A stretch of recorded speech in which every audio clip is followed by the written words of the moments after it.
Hello everyone, आज के editorial का टाइटल है tinkering for optics and that is from 30th of August 2019 the Hindu newspaper. And dictation की speed 80 WPM होगी, so be ready for it.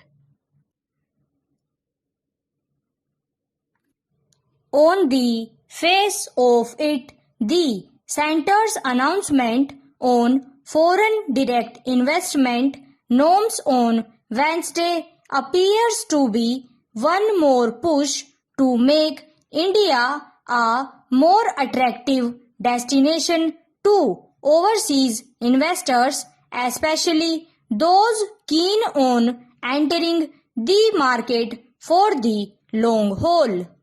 From extending the available 100% FDI under the automatic route in the coal mining sector to include those companies seeking to commercially sell the commodity to distinctly including contract manufacturing under the automatic 100% route and easing local sourcing norms for overseas investors in the single brand retail trading business.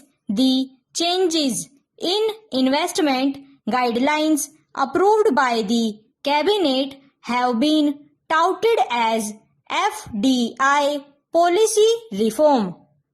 The government, clearly concerned by the economic slowdown and persistently weak investment activity, has sought to provide a policy fillip to attract more foreign capital into sectors that it sees as having a multiplier effect, particularly in terms of job creation.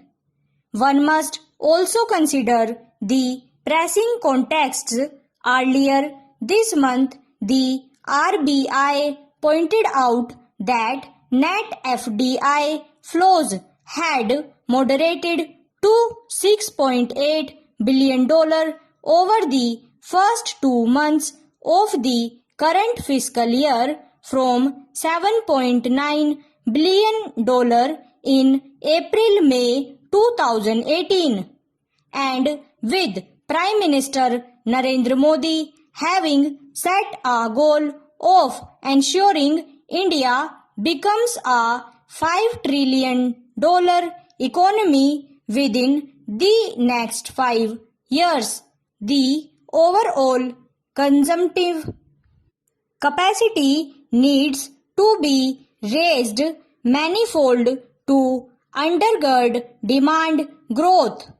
To that end, the act of widening reforms in coal mining, manufacturing and retail is completely understandable.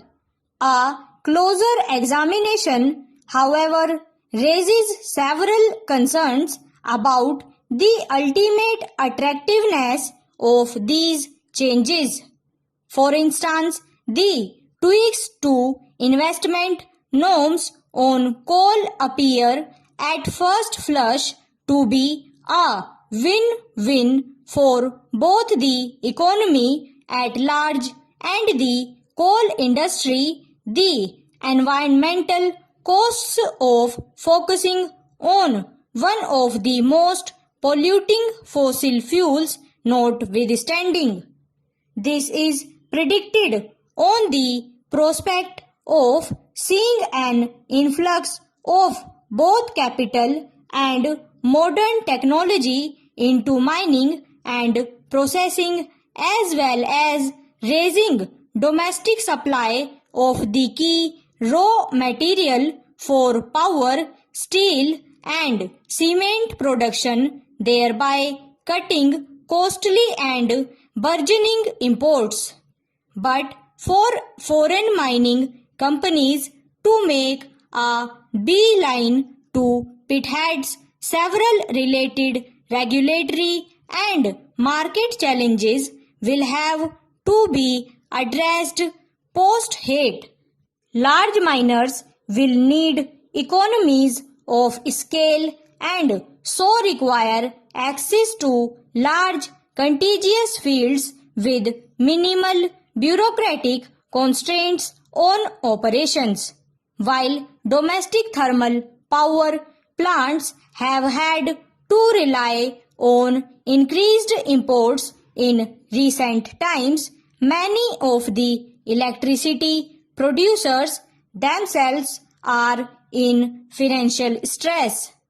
How much additional investments may actually occur to is not clear.